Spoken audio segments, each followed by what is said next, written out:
Now, let's bring in Talk Radio's top tech talker, the familiar voice of Dave Graveline, who brings you Into Tomorrow each weekend on a couple of hundred stations across the USA and around the world. You can see his show at intotomorrow.com. Welcome back, Dave. Well, thank you, Holland. Always a pleasure to chat with you. 60 plus so far lawsuits may be merged into a class action accusing Apple of slowing older iPhones as a ploy to sell newer iPhones.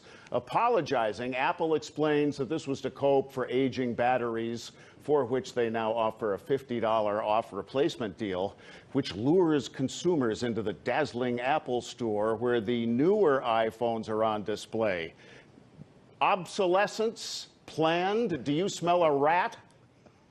Actually, Holland, I kind of do smell a rat a little bit. While it's not necessarily built-in obsolescence, they're certainly trying to push you into their stores to buy a newer phone, an upgraded phone, if at all possible, some accessories and things of that nature.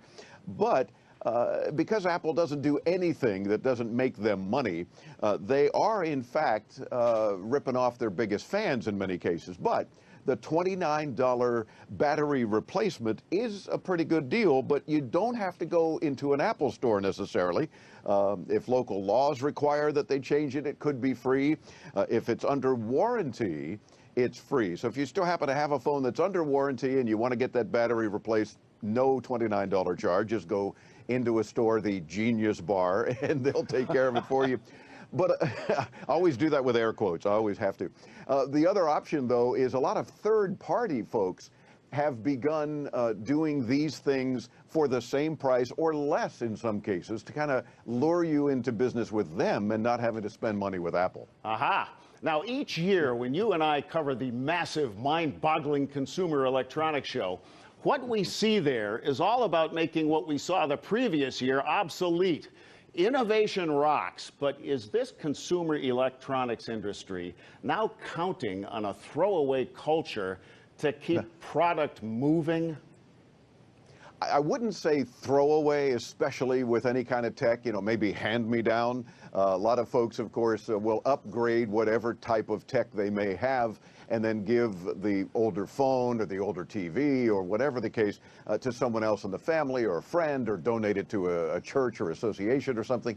But there is a lot of that going on. And of course, you got to think in terms of technology in general is replaced by newer technology, more so than really anything else in our lives. We don't really have a problem with driving a car that's 2, 3, or 4 or 5 years old or more, or using the refrigerator that we've been using for a lot of years. We don't think twice about that if it's still working.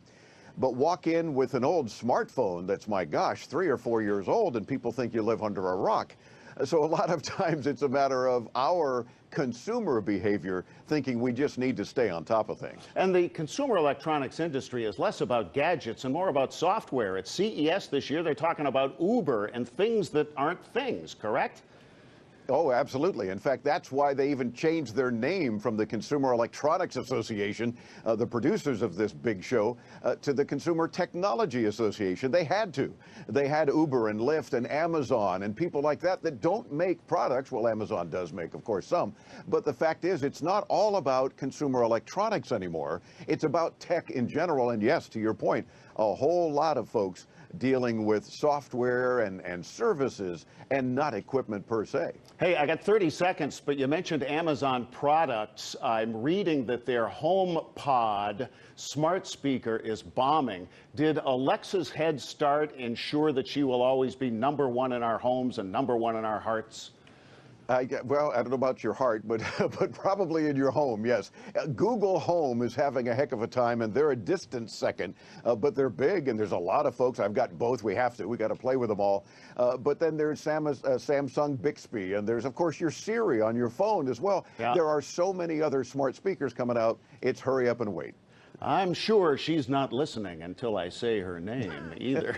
Oh, I'm sure she's not. No, not at all. Thank you, Dave Graveline, intotomorrow.com, and he's all over YouTube. Thank you for stepping into the big picture. My pleasure, Holland, anytime.